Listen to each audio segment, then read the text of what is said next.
We don't pick up the trash because we're the boss. We're the boss because we pick up the trash. Man, you're so lucky. If you only knew what luck was. Do the things that are hard that other people won't do, and then you will become what you want to be. Why do you want to be the best artist in the world? Hey, what's up, guys? So it's Ricky Jr. with Beyond Inc. podcast today. We're going to be talking about the artist mindset and growing as an artist and kind of the journey between knowing how to set your goals, knowing the mindset to have to achieve them, and then how to mark your progress along the way. What do you think a growth mindset is? Like, you know what I mean? Yeah. A growth mindset is somebody who has a definite of purpose to what they're doing in their life. Okay. So they know what their purpose in life is. Mm-hmm. They know, what they want to accomplish. Mm-hmm. And it's not just lightly written like, oh, this is, I want to be this, and that's it. Mm-hmm. It's something that is documented. Mm-hmm. It is probably written. It is has declarations as to what you will give to be that. What you will do and how you will become that, or what your purpose is, basically for your life. That's really what a growth mindset is. So it's not like being motivated. It's having goals, being specific about. I don't like to say, I say goals, but I don't like to say goals. No? Yeah. Like, because a goal is almost like an accomplishment. Mm-hmm. So, for instance, I heard this once said. The guy was talking with his mentor, and his mentor said, "Why don't you become a multimillionaire?" And the guy was like, "Oh, yeah, I want to be." And he was like, "Wait a minute. I think you misunderstand. I'm not talking about money." And he was like, "What do you mean?" He was like, "What kind of person will you become to give value to so many people to become a multimillionaire?" It's not about the money. It's about what will you become to do that. So for me, it's not necessarily accomplishing a goal. It's what will I become when I accomplish that goal. It's like I've heard somebody also say, which is really true. I keep this all the time. I don't reread a book over and over again because I see something in the book. It's because I discover something in myself that wasn't there before that book is talking about. Okay, that makes sense. Yeah. So when you're reading the book, it's telling a story, then you change as a person. Yep. You read it again, you get different stuff out of it. That's right. Yep. And you understand and resonate with it. And that's really the purpose of a growth mindset and quote unquote setting goals. It's not just to accomplish, it's what you will become. Yeah. Who you become when you accomplish those goals. Through the perseverance of doing what needs to be done, or, just becoming that person. Yeah. 100%. And, I just thought of this, so not to veer off track at all, but, I want to talk about like the difference between being motivated and being disciplined. I feel like a lot of people, they get, as artists specifically, it's like motivation is hard because it's a creative medium. So I feel like you put a lot of your energy out into it. Like if you're motivated and you wake up in the morning, you're going to do your work, and that kind of sucks it out of you. You got to rally again. Yeah. It almost feels like, and it's hard to be really consistent. And something that you told to me a long time ago when I was learning to paint and draw, it was like, it doesn't matter if you want to, we're aiming for discipline, not motivation. So just learning to be disciplined every day and saying like, well, I woke up today, and because I woke up today, that means I have to do X, Y, Z, no matter what my motivation level is. No matter what level I can accomplish it today, because I feel like artists get like that all the time too. Like they start drawing like, oh, bad day. I'm not on today. Like I'm not my best that I can be. I'm a little off, whatever. Right. Yeah, and they feel like they want to rest that day. It's like, no, that's the day you're going to learn everything you suck at. Yeah. Like you got to draw that day. Yeah. Like that's the point, right? Yeah. That's the discipline part. Yeah. Being disciplined versus motivated, I think is like a big shift in mindset that a lot of people could do to accomplish a lot more. Yeah. Right? Basically what happens with artists specifically, you have three different things that you want to think about. And if you pay attention to these things, and you listen to what they are, it's going to help you tremendously with your growth, and it's going to help you with the system on, hey, how do I do it? First off, there's motivation, okay? Then there's discipline. Then there's inspiration. So motivation is you don't have the inspiration to do it. You got to call Tony Robbins. You got to call somebody. Somebody's got to come. Yeah, they got to come and motivate you. Yeah. But motivation without discipline, it will fade really quickly, and you'll find yourself back in that same, position that you were in before. Yeah. But if you have the motivation and you start immediately and you create the discipline, imagine if, and this is an exaggerated term, but imagine if you worked for 2 hours as an artist and those 2 hours gave you the discipline of if you had been doing it for 10 years, how good you would be. Would you want to do it again? Yeah, that's inspiration. Yeah. So most people, they have to be motivated at first. Once they start with that discipline and continue, it creates an inspiring attitude. It creates inspiration. It comes from inside yourself, not exterior with somebody else motivating and moving you. So that's the key. So get motivated, be in an environment. Let me explain to you this. Let's talk about environment for a minute. If you have a plant, and the plant is wilting and beginning to die, right? Is it the plant's fault that it's doing that? Or is it that you have put the plant in the wrong environment? There's no sunlight. You haven't watered it. The first thing I check is probably the environment, right? That's right. Like if I was, that's right. If you want it to grow, move it over to the window, give it some water, make sure that it has fresh air, and then all of a sudden it starts growing. Change your environment. Be with people, that do motivate you, that are disciplined. Yeah. And then being around them, it creates a synergy of inspiration amongst yourself, and you don't need anybody to help you anymore with that. That's really the pattern of growth for a lot of people. Just think about that. You're a plant. Yeah. What's your environment? Are you going to wilt? Are you going to need water? Are you going to need fresh air? Are you going to need sunlight? You most certainly are. Well, where is that environment? Who is it that you should hang around to be in that environment? Yeah, 100%. That's a great analogy too. Yeah. I never really thought about it that way. I mean, I feel like a lot of times, like, especially like tattoo artists and stuff, they feel like hopping around to a bunch of different places, which I know you brought up environment, so I'll bring this up. And I feel like sometimes it can be detrimental in certain ways. And I feel like a lot of the times, maybe it's almost like they're tricking themselves, kind of like, oh, it's my environment. And a lot of times maybe it's them also, if that makes, you get what I'm saying? Yeah. Like if you're not watering yourself, right? Like if the plant's not getting water, like it's probably that, right? Yeah. And I do feel like they get like real jumpy, right? So like right around this time, right around November's, December's, like your artists start to move around. Lots of artists are, you'll see our Instagram start getting lots more followers by artists and DMs like, hey, you guys have any whatever? And it's just kind of like when things aren't going right, they're like, okay, well, immediately we need to change. Like it's something other than me. Yeah. So that's why it's about you. It's really about you. You definitely want to be in a good, cohesive environment, but ultimately it comes down to you. What is your definitive purpose? And once you know that, and you really know your definitive purpose, everything else, fades away, and that becomes clear. Another good story. I love telling stories, but I remember when you started apprenticing. Well, before you apprenticed with me, you were like, I don't know, 10 or 12, somewhere like that. And you would come to the studio and you'd hang out. And the first thing I did was I'd be like, all right, go outside and pick up trash. Go pick up all the trash and everything. And I remember one day you were picking up all the trash and everything. And then my landlord comes up to me and he's like, Rick, you don't have to have your son pick up the trash. We have people that do that. And I remember saying, son, tell him why we pick up the trash.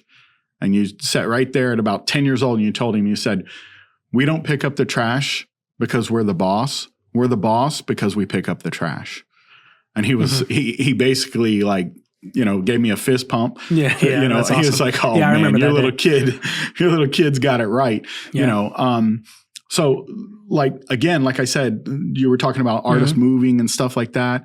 If you're in a good environment, there's no need to move. Do the things that are hard that other people won't do. And then you will become what you want to be. So what's a good environment? Because like we say good environment like over and over. Like what are some things you'd want to see in the tattoo studio you're working with or the creative studio you're working with? Like what are some telltale signs like you're in the right spot? So most artists, they ask me like, hey, what's the number one thing I can do to grow? I basically tell them two things that I think are incredibly important. Okay. The first is find a mentor, or the first is get off of skin and start learning, color theory, really start reading, mediums, really start studying, do color pencil, just get off of the skin so that you can study, so that you're not practicing on a human.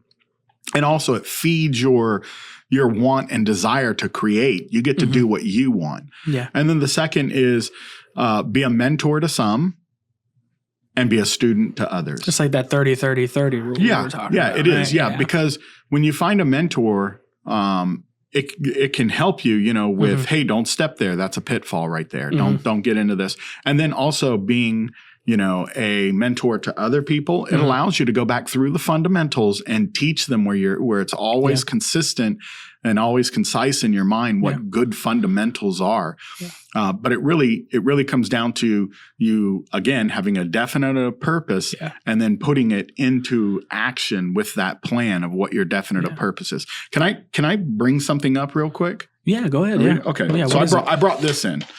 And so this is kind of hard to read. I'm going to read it. But it's a little bit hard to read because of his script. But this was written in 1969, and this was written by Bruce Lee, which is kind of cool. Yeah, that's cool. So I remember I had one of his books as a martial artist back when I was a kid, and I remember seeing this in the back of the book, and I was just like, man, that's kind of cool. I just thought, okay, at first I thought maybe he wrote a letter to somebody. But anyways, this is what he wrote. He said, dude, the script on this thing is crazy. I promise you, the script on this thing is crazy. Put it up. We got Alberto can't read it. I can't read it. You can't read. Nobody can read this. Okay, so it says my definite chief aim. Chief aim. Yeah. Okay. Also, remember, I'm blind here. It says I, Bruce Lee, will be the first highest paid Oriental person in the United States. I can't read that word, and will give the most excellent performance and render the best of quality in the respect of an actor. Starting in looks like it's 70, I will achieve world fame, and from then onward, till the end of the 1980s, I will have in my possession $10 million. I will live in the way I please to, and I will achieve inner harmony and happiness. Bruce Lee, 1969. Yeah. Amazing. I think that's a big thing. Amazing that he wrote that, did that. Now, hold on. Let me tell you the thing. Go on. 1969, he writes it. I think it's 1970 or 72. He accomplishes the goal. 1973, he passes away. Oh, wow. Yeah. That's how long his run was? He had a run long, with Chinese films and things like that. But he wrote this in 1969. I mean, it says right there, 1969. Yeah.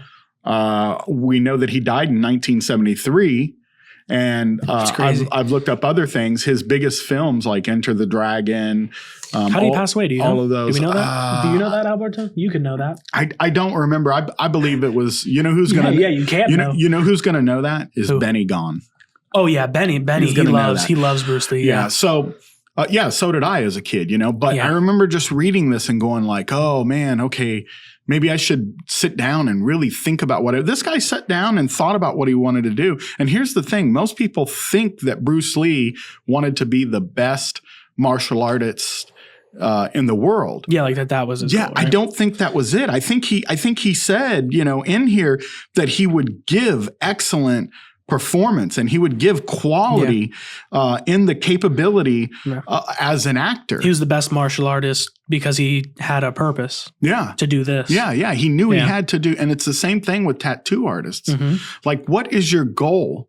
Is your goal just literally self-serving? Yeah. Is it, I just want to be the best artist in the world? And well, okay, let's think this through. Why do you want to be the best artist in the world? Oh, well, because I want people to notice me. And if that's what it is, man, write that out. Ain't no shame in that. I want people, I want to be superstar. I want people to see my stuff, and I enjoy people, knowing who I am. Yeah. You know what I'm saying? But at some point, just like this letter here, you're going to have to give value to somebody else to get something. That's just, that's just the law of the universe. That's just the way that it works. So if you are not not just 100% self-serving, I'm not saying you don't need to be self-serving. You got to take care of yourself, and that's true. And I believe that.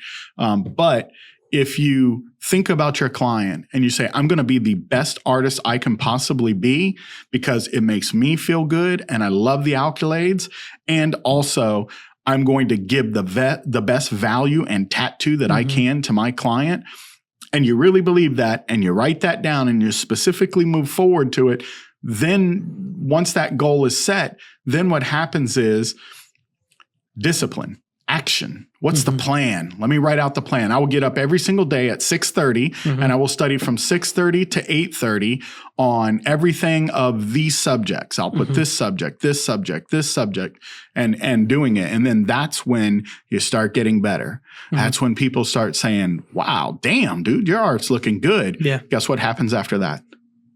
Inspiration. You start getting inspired. You start getting some wind in your sails and you say, you know what? Let me double down on this. Your customers are like, man, thank you so much. I love this. I appreciate it. Yeah. Yeah, that makes sense. And I feel like a lot of, I've definitely been in that moment where I'm like, oh man, I'm getting better. I'm getting better. I'm getting better. And it's really easy to be motivated and disciplined then.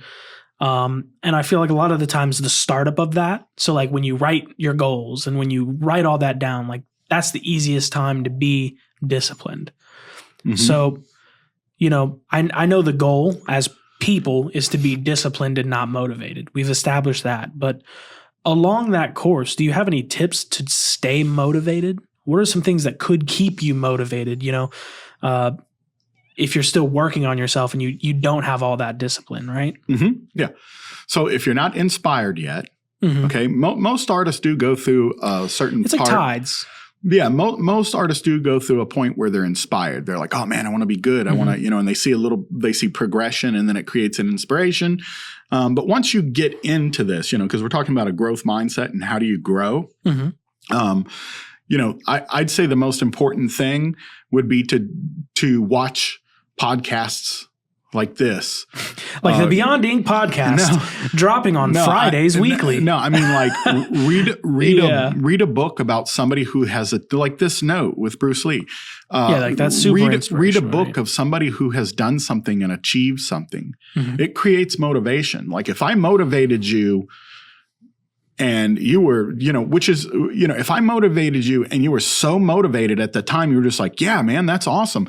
The goals and your vision of what you want to be is going to be 3 times higher at that time than if I just say, here's a piece of paper, write down your goals and tell me what your vision and your dreams are.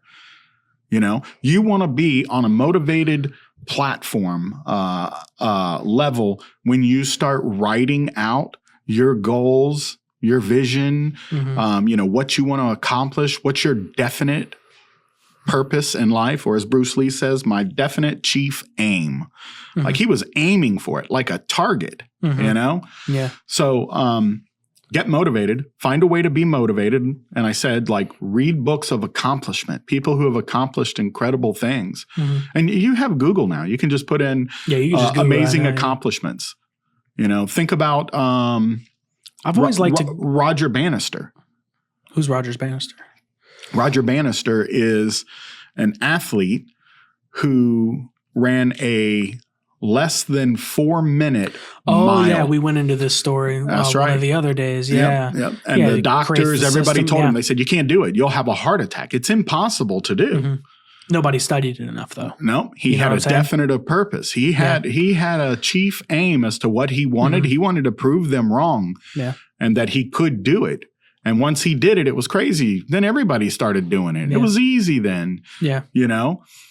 So aim for something that almost seems like it's a little bit impossible. Mm-hmm. And that's a good point in that. Like, I have people all the time saying like, wow, with everything you're building and everything, and this is true. Like, it doesn't happen often, but I hear people sometimes say, wow, man, yeah, you have your son that works with you and this incredible team, man, you're so lucky.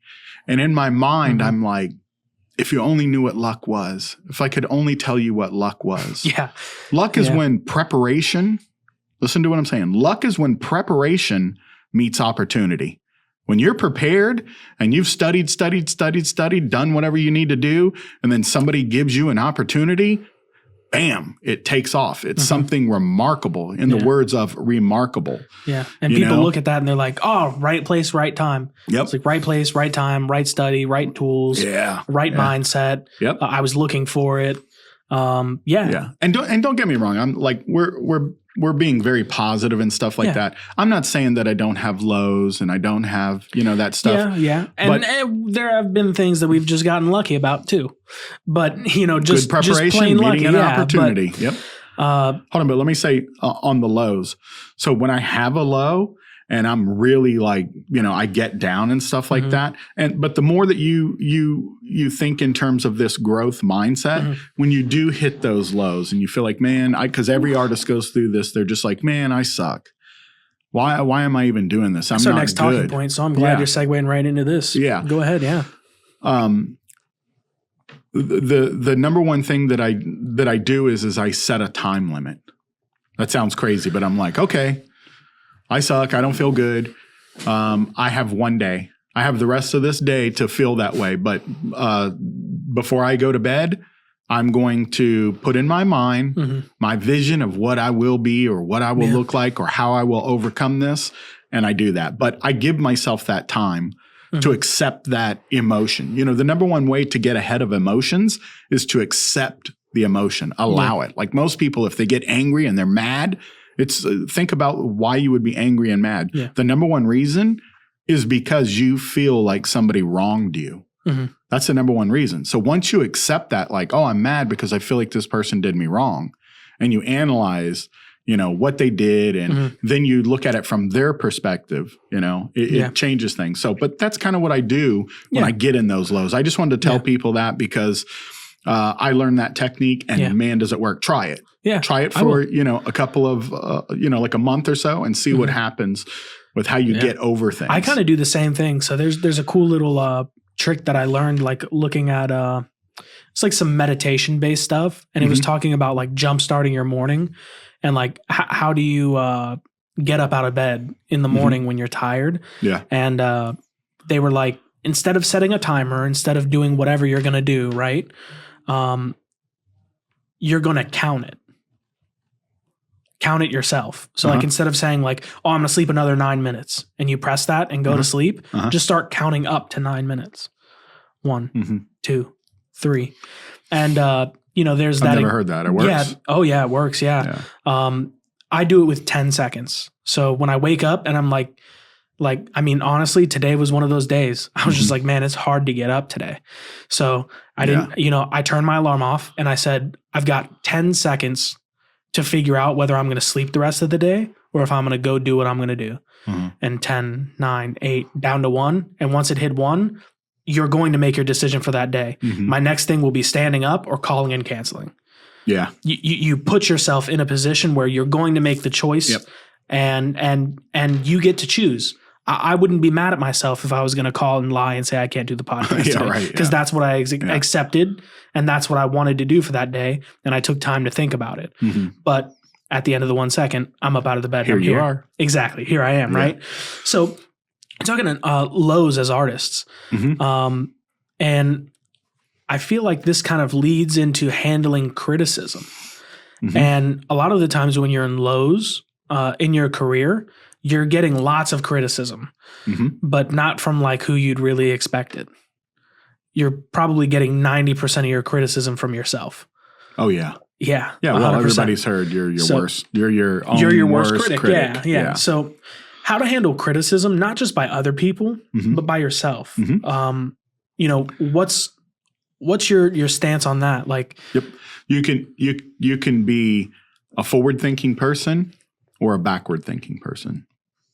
Always think about that. I'm going to explain it. Are you thinking forward or are you thinking backward? So if something happens, your body, your mind is made to protect you. You know, if you're walking through a forest and it's dark as heck and you hear growling and all that, your mind is designed to protect you, but not just on physical, things that can happen to you, but mentally too. So what happens is when you start thinking about, oh man, I'm not that good. I don't even know if I should be doing this. That's your mind trying to protect you from the fact that it's going to hurt. Yeah. Tattooing hurts. Yeah. It does. If I'm going to do what I need to do to get to the next level, to get to that next growing stage, this is gonna take some discipline. It's going to take some of my own inspiration, and inspiration is fuel, man. Like it takes fuel to do that, and same with discipline. It takes, a lot to do that. So what happens is that's your mind telling you like, oh, like, hey, I'm just trying to protect you, man. And it happens in many people with relationships too. Yeah. The mind is just trying to protect itself. Now, if like I heard in this rap, which sounds crazy, the guy said, I'm a bully because I tell my mind what to do and I make it obey. Who's that? Who is that? I don't know. I think it was Pitbull. But Dolly. Yeah. but at any rate, it's true. Yeah. You own your mind. Don't think that way. Be forward thinking. Think this is what I'm going to do to get over this. This is what I'm going to do, to move forward. Yeah. Criticism is actually good. Criticism is the lifeline to an artist's growth. I don't care who you think is the best artist in the world, okay? Think of that person and think of that person walking in and saying, hey, I'd like to give you a little bit of criticism and help on how to make your tattoos better. Would you tell that guy no or girl no? Or would you say, absolutely, thank you so much. Yes, tell me. Yep. So the trick is not criticism. That's not the trick. The trick is the person who's giving you the criticism, do you trust them? Yeah. When I give you criticism, do you trust me? Oh, yeah. 100%, yeah, I'm your dad. You know that I love you. You know that I'm not going to tell you something and steer you wrong. The problem is not criticism. The problem is who is criticizing you. Do you trust that person? Again, it goes back to environment, trying to be in a good environment. And then once that person criticizes you, you're like, oh, yes, I see that. Like like, oh, I don't know, Dad, this eye looks a little bigger than this one. And then I look at it, I'm like, oh, he is 100% right. Yeah. So, but it's hard to not take stuff like that personal. Like, I mean, I've even been in positions where there's artists who are like, I know they're better than me, and they come up and they tell me something like, man, I'm not trying to hear that right now though. Right. Like I'm not trying to hear that. And, it's just something that's hard to be open-minded and take everybody's input and be like, okay, objectively, are they right? Yeah. I don't subscribe to taking everybody's input. Or criticism. I feel like you should listen to everybody. You should at least listen. No. You don't think? No, I would protect my mind. If you were an athlete and you were a professional basketball player, which most of the people who are listening to this are growing into a professional tattoo artist or a tattooer, or they already are one. Yeah. So you're a professional basketball player, somebody who knows nothing about basketball. He's completely overweight. He ain't dribbled a ball in 10 years. I get that. I mean, and he's like, I don't know about, that's an exaggeration. Yeah. Though. And now look, how do you know? Look, how do you know if that person is, like I just said, quote unquote, not the standard of telling somebody about a basketball? If they say blank and blank and blank, and you're like, okay, is that true? Well, what's his qualifications? You go back and you look at his work and you're like, absolutely not. Absolutely not. I never allow this guy to tattoo me or my daughter. Yeah. I mean, 100%. Yeah. Move on. But that's where, okay, yeah, this is cool. You know, we don't got to argue about it, but we got to argue about it at least a little bit. Okay, yeah, go ahead. Because I don't agree. Okay, so let's just get back to the last thing you said. Like, I'm scrambled now. Okay, well, like I was saying, you know, what is their qualification? You know, yeah, like, their is their artwork good? Is it, you know? This is something that I had to learn as a young artist who had like talents in other art forms that I brought in. And this is advice that I'd give to young artists also. There's a difference between knowledge and skill. So knowledge, so if you're talking about skill acquisition, acquiring your skills, okay, there's always a knowledge portion. And then that knowledge slowly translates into applicable skill. Yep. So when I was first learning, I tried to listen to people who weren't as good as me because maybe they're more knowledgeable, right? So it's like LeBron, he has a coach who's clearly not better at basketball, but he's more knowledgeable. So it would be like somebody who John Danaher is a great example. So he's probably late 50s, early 60s. He's the greatest jiu-jitsu coach that exists on the planet right now. And his two students are the two top students in the world right now also, Gordon Ryan and Nicholas Marigali. Now this guy, he's got a bad hip. They could beat him, but he knows so much more. And if you took his arms and his legs away and he had nothing but his brain and his mouth to talk, he would still be able to teach them. So I think it's important. Like, I understand what you're saying where you're like, we need to look who it is. But when you're looking who it is, not necessarily the product of what they're doing, but how long have they been doing it? If you're a brand new tattooer and you've been tattooing for 1 year and you're, you know, if you're tattooing 1 year and you're coming out of, like, let's say, you know, of the Fine Ink Academy and stuff, you get, I mean, dude, that's like 5-6 years of any other mentor out here because the tattooers not all of them. No. Like Let's that's just say in general. Yeah. Let's just say in general. In general, because there's so much time that they're going to spend on art. So their skill gets acquired very quickly, and that's the point. But they're still in it a year. They're not knowledgeable. So somebody who's been tattooing 10 years has a knowledge base that maybe they're not as good technically. They're not as skilled because they haven't spent as much time acquiring skill, but they've spent 10 years acquiring knowledge. Well, okay. So that's why I said you have to look at who's telling you who it is. Yeah. You know, and you're going to see either one or two things. LeBron James, who is currently an active athlete, okay? You're going to see that and you're going to say, guy's got skills. For sure. Okay? Yeah.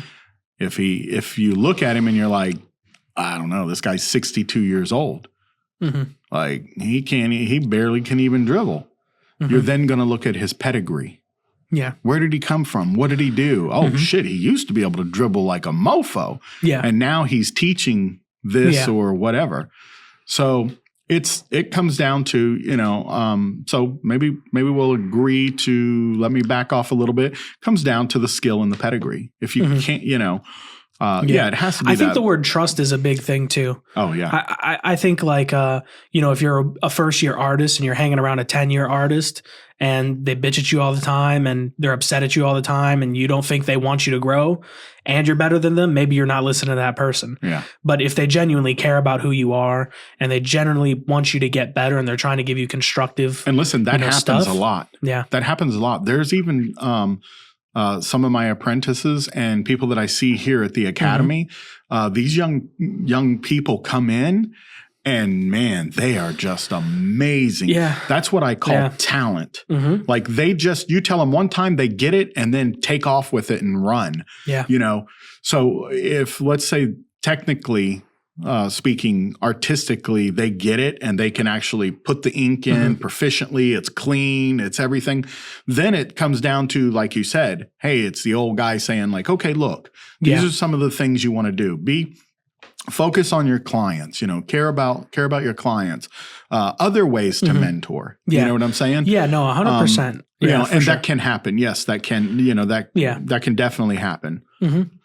Yeah, no, I think it's like definitely super important because like, if we're talking about like we're painting and stuff, like you're significantly way far ahead of me in painting. I believe knowledge base wise in terms of tattooing and any medium of art, you're far ahead of me. But if you look at my career tattooing, it'd probably be a more successful one for sure. But every time I do a tattoo, I'm showing it to you because I know that regardless of if you're tattooing every day, your eyes are critical to things that I don't even know exist in art right now. Yeah. And this is a really good point too. Don't rely on if your client is happy, you should be happy. Yeah. Okay. I mean, you got through the day. That's the baseline, right? But do not rely on your client to tell you if something is good or not. I always tell my apprentices this. That's big for young artists now. Yeah, listen, clients are, for a lack of a better term, visually illiterate. They can't tell you. They may be able to see something and see that something's wrong, but they don't know what it is. They're looking at it as art, not a technical thing most of the time. That's right. So if it's Ninja Turtles, it don't matter if the lines suck. They're like, I fucking love Ninja Turtles. It looks like a Ninja Turtle. That's a Ninja Turtle and I like it. Yes, and it's going to heal up faded and they're going to be like, it's a tattoo. Yeah. And that's how most of them really are, right? Yeah. So don't get pumped up by your clients or your customers. Yeah. I feel like a lot of young artists, man, like maybe that's like, man, I don't want to get too far off on like the private studio trend type of deal, but I feel like that kind of almost runs along that same line where they get so much support because social media is big. That's like, oh man, I could do this. Yeah, but everybody, I'm great. That's everybody. Everybody, I mean, if you get, let's say you get 10,000 views and 200 likes, that's motivation, right? Yeah. It helps you, you know. Yeah, you get pumped up, boy. You think you're it. Yeah. So once you're motivated, once you know how to become inspired, how to have discipline, how do you arrive at what your goals are? What are quality goals? Setting up correct goals that are, maybe short term or long term. Like, just go through how you set your goals for yourself. Okay, so again, I set my goals to where it's not so much about the accomplishment of the goal, the actual goal, the tangible goal. I do, though. I enjoy accomplishing it. But it's, I know some people don't like this, but it's the journey to get there and who I become in getting there. That's really, really important. But ultimately, it really goes back to what is your purpose? Why are you doing it? Give you a good example. Nobody buys a car to put gas in it. That's just something you have to do. Yeah. People buy a car to get from A to B, and hopefully they get a car that they enjoy, that creates self-esteem to them, and they like it. So that's your purpose for buying a car. It's not to put gas in it. That's just a something requirement. You gotta do, yeah. That's just a requirement. So set your goals as if, why am I really setting the goal? What does it mean to me? What do I want out of it? How does it elevate me? How will it make me feel good? How will it help the people that are around me? How will it help my family? Think in terms of that. And I've said before, if one of your goals is, oh man, I'll be an accomplished artist, people will look at me and be like, that guy is nasty or that girl's incredible. If that's it, you put that in there and you write that down and you read that daily. Which I don't think that's a bad daily. thing. I don't think that's a bad thing, by the way. Yeah. Like wanting to just be good because it's fun to be good. Yeah. Like, I understand that. People you just want to be the good best at what they're doing. And if you're like, okay, well, what is the best? How do I become the best? Start small. Start thinking, how do I become the best in my studio? Yeah. There's nothing wrong with you thinking that. And then when you think that, how do I become the best in my town? Yeah. And then how do I become the best in my city? Yeah. How do I become the best in my state? How do I become the best in the United States? Which really is, I mean, if that's your goal, you're going to arrive at, you can't do it alone. Oh, no. So it's like, it sounds like a selfish goal. Like, I want to be the best ever all in the world. Like, good luck not helping hundreds of people on your way there. Like, you can't do it alone. It's the defining thing. We can't do it alone. We need franchisees. Yeah. Because like I said, like we said, 2 weeks ago, that's why we don't own 10 ourselves, because it's not the right way. We'd fail over time. You know what I mean? We need people who are gonna help us, right? That's the resonating factor to it, is when you help people do that, or you say, okay, I need whatever. It's not a need. It's a, how do I say it? It's a help, or it's a give. Yeah. How do I give, people their own slice of the pie in the tattoo industry who want to own their own business? Yeah. Are there people who want that? Let me just ask you a question. How many people leave a studio because they feel like, the artists are self-serving. They don't really care about the customer the way that they do. The studio has no consistency. There's no standards. There's no uniform ability to it, to what, is there. And there's tons of turnovers with the artist. So I'm going to open my own private studio. Yeah. Yeah. I mean, you see it happening. Yeah. And I feel like I feel like the private studio deal, like I said, not to get over crazy political on the goals one, but I don't care about that. I just feel like it's a product of artists being done being in that environment. Right. That like, is man, what I just it want to is. be an artist and be creative. And we've got fucking Joe back here who won't shut up about random thing that I don't care about. And their clients are talking about a bunch of crazy stuff. And my client wants to relax and, all that type of thing. And I don't necessarily think like private studio for everybody is the solution to that necessarily. But let's talk statistic.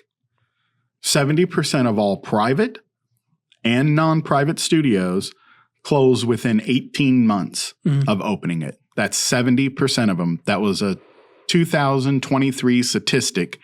That's not right. Yeah. Yeah. So, but okay, so what happens? They open a studio or they want to get out of that environment. And then we say, hey, look, here's the tools. Here's the operation manual. Here's the support system. Here's the branding, the marketing, the advertising. Here's everything you need to run a successful studio with a system that has a support system where we're going to help you do it as well. Now that makes sense. We're helping them. We're giving them something, and they ultimately want to end up there. know. Now, does that mean that at year 1 or year 2 you are qualified to do that? Maybe not. It depends on the person. But my point is that, that is what some people want. And not everybody wants that. I know artists that are like, I would never own a studio. No way, I don't want anything to do with that. I don't want to have to deal with the clients. I don't want to DM them. Yeah. I don't want to have to Google. I don't want to have to do a Google listing and I get that too. Yeah. So, a little off topic. Yeah. But, a little off topic. We'll draw it back now. So, you're setting quality goals. And I feel, especially as an artist, as you're getting better, it's kind of hard to tell because you see it every day. Yeah. Right? It's like kids growing taller. Like you don't realize until you see your cousin you haven't seen in 6 months. You're like, oh no, wow, I'm way taller, right? It's perspective. And I feel like seeing your growth as an artist is somewhere that a lot of people, they don't, maybe they're not looking for it, so they don't see it. And that is uninspiring, right? To feel like you're not growing. Is there any ways or tips that you could give artists to kind of benchmark? Yep. So one of the ones that I teach a lot of my apprentices is what's called a growth chart. You have to build. There we go. You got a whole chart. Yeah, there is a growth chart. So let me explain this to you. Remember when you were a kid and you were 3'2", and they stood you up against the wall and they made a mark. And then you ended up getting 4 foot and they made a mark. And then this and this and this and this. So a lot of times people believe that in order to see your growth, like for instance, when you see a tree and you see how big it is, you weren't there in order to see the growth of how small it was, unless there is pictures, documentation, and a chart. So get a portfolio, and the stuff that you do, put it in there. It doesn't have to be the best. Instead of you taking something that you did and you're like, this is terrible, and you throw it away or you crumble it up, that goes in the growth chart. Yeah. You're 3-2, mark it on the line. Then you're 4-2, then you're this, then you're this. So if you're saying like, man, I just don't feel like I'm that good, or I want to get better or whatever, if you have that portfolio of the work that you didn't think was great and you put it in there, now this is one of the only times that is great to look back. Yeah. Most of the time I'm saying being a visionary, being a forward thinker. Yeah. But if you're saying, you know, man, I want to know what I can do to grow, and have I, you know, am I growing? I am. Yeah. Am I growing? Am I doing the right thing? By creating that portfolio of a growth chart, you can go back and look and be like, ooh, you know, if I could blink my eyes and be that again, would I? And if you're like, no, I would not. I would not. I'd be me. I'd be where I'm at right now. That's something to be proud of. That's something that you should definitely resonate with and keep moving forward. I've found that I have that book on myself, and I look back at it periodically, and man, it really inspires me. It really, it gives me, what it does is it gives me a confidence that nobody else could give me, other than myself looking back through that. Makes sense. Yeah. Create a growth chart for whatever you're doing. If you think it's mediocre and you're like, this sucks, I should crumble it up and throw it away. No, you pull it out of that sketchbook and you put that in the growth chart. Yeah. That's a good tip. That's a good tip. Yeah, I think that's a good spot to kind of leave it off on today, with a tip and kind of how to mark your progress. And once you have your goals, and once you define, you know, what the correct mindset you're supposed to have about going about them, to kind of be able to see where you've come from, adds to that inspiration, right? Yep. So absolutely. I just before we leave, I just want to say good luck to everybody. You know, what is luck? It's when preparation meets opportunity. Start preparing yourself. Start preparing yourself, guys. Those opportunities will be there, especially start looking for opportunities. They'll show up. But if you're not prepared, you couldn't take that opportunity anyways. Good luck, guys. Awesome. Yeah. Thank you guys so much for listening today. Next week, we're going to have a female tattooer in here. We're going to talk to her about being a female in the industry, and some of the pains and maybe some of the positives of it. So we're super excited to change it up and have a different guest on. It's going to be exciting. Awesome. Yeah. We've done this a lot, you and I. I'm excited to have somebody else in and kind of see how it goes, because like leading somebody along in the podcast is going to be something cool. Like, I mean, we've worked together to do this, but it's definitely a skill. So we're definitely getting better. I'm excited to have somebody else who is a little bit more candid about, you know, what they're doing when they're on here. So thank you so much for coming on. Thank you to all the listeners. If you're watching on YouTube, please make sure to comment and subscribe. If you have any questions that you want us to answer, put them in the comments. We will respond. I promise you 100%. We love the comments, guys. We love them. Yeah. If you're on Spotify or Apple, go ahead and give us a subscribe as well. We want to see you guys here every week. And yeah, we want to educate you guys and give you the best that we have to offer for you guys. Thanks so much. We'll see you next week. Thank you, guys.